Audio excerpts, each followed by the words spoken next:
Hashem, nous allons tous ensemble nous préparer à la grande soirée de l'El HaSeder, où nous devons accomplir deux mitzvot d'Oraita ce soir-là.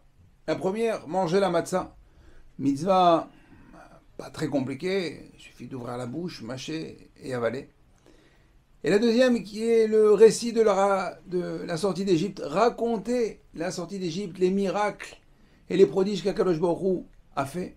Alors si la première mitzvah, celle de la matzah, il faut l'avaler, et bien celle du récit de la sortie d'Égypte, il va falloir au contraire celle-là la rallonger, la déguster, faire envie, donner envie, raconter à nos enfants, à nos petits-enfants, à nos proches, à nous-mêmes, raconter comment Akadosh Baruch Hu nous a délivrés d'Égypte, à tel point qu'Akadosh Baruch Hu, nous dit le Zohar Akadosh, qu'il est réuni toute Parmalia Shelmala, toute sa famille, toute la famille d'en haut, les anges, les séraphim, et les réunit, il leur dit, chut, écoutez, écoutez mes enfants, les Béné Israël, ils vont raconter comment je les ai délivrés.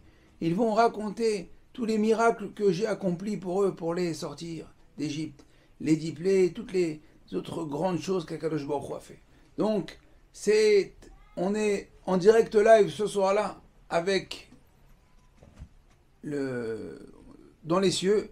On est ce soir-là sur écoute, retransmis en direct, d'accord, sur terre et Bachamaïm. Donc c'est important de se préparer. C'est vrai que Pessah est une fête qui demande beaucoup de préparation, en cuisine, à la maison, avec les enfants. Mais il ne faut pas négliger et oublier cette mitzvah qui est importante, qui est une fois par an. Une fois par an, mais cette mitzvah de transmission qui, en fin de compte, le fruit de la pérennité d'Am Israël, si on arrive à on est encore là, après 2000 ans d'exil, 3000 ans d'existence, combien de peuples ont voulu nous tuer, nous poursuivre, et bah, au Hachem, nous sommes encore là, bah, c'est grâce à cette soirée. On a transmis, on transmet à nos enfants, à nos petits-enfants, aux cousins, aux oncles, à toute la famille, chacun transmet à l'autre. On est sorti d'Égypte à Rabotai. Alors c'est quoi cette sortie d'Égypte? Comme on l'a dit, il faut préparer, il va falloir animer cette soirée. Il ne suffit pas juste on sait qu'on a le texte de l'Agada qu'on doit lire du début jusqu'à la fin, mais on lit l'Agada en français, en hébreu, ça risque d'être un petit peu ennuyeux, et ceux qui sont pas très proches de la Torah, ils risquent de s'ennuyer très très vite et partir. Alors il va falloir préparer, animer, poser des questions, mimer, créer des scènes, donner envie d'entendre. Alors, Abotai, c'est quoi cette sortie d'Égypte? Qui étaient les bénis Israël? Comment sont-ils arrivés là? Alors, au départ, Abotai, Yaakov et ses enfants, 70 Nefashot, 70 personnes descendent en Égypte. Après l'histoire de Yosef. Ils arrivent, ils s'installent à Goshen. Là-bas, Yaakov avait envoyé Yehuda pour installer évidemment un Beth Midrash pour pouvoir continuer à étudier. Mais au fur et à mesure, les Juifs, les Bnei Israël, les Hébreux plutôt, vont être pris dans l'engrenage et dans les griffes de l'esclavage. Mais comment l'esclavage, Rabotai, a-t-il commencé en Égypte?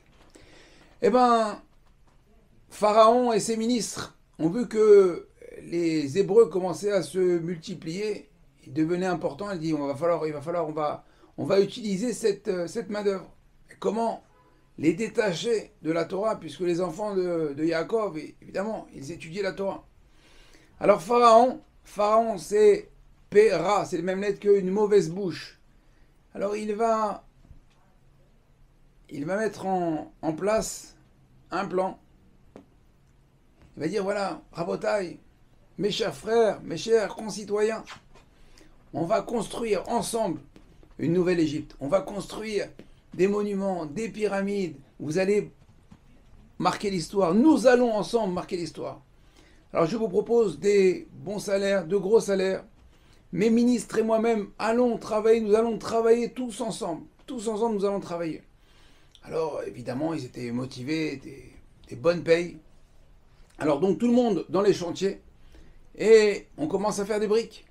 Alors évidemment tout le monde est motivé, ils font des briques, alors donc il y a des inspecteurs de travaux qui passent.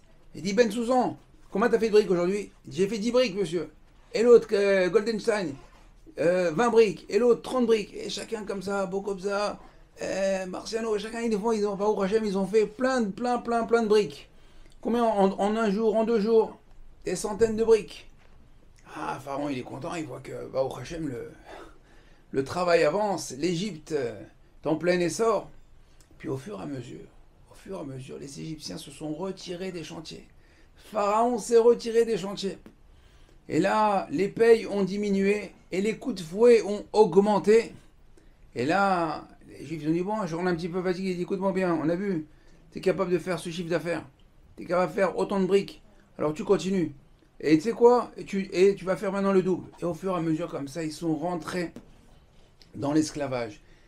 Sauf une tribu, la tribu de Lévi. La tribu de Lévi a dit dès le départ, non, nous on reste au Beth Midrash, on continue à étudier, c'est très bien. C'est très bien, il y a des beaux salaires, il y a des avantages sociaux, les comités d'entreprise, les spectacles, ça ne nous intéresse pas, on préfère rester à Goshen, on continue à étudier. Et donc, les Lévis, pendant toutes ces années d'esclavage, 210 ans d'esclavage, ils sont restés, eux, à part, ils étaient à Goshen au Beth Midrash, alors que les autres, les frères, eh ben eux, ils ont été pris dans le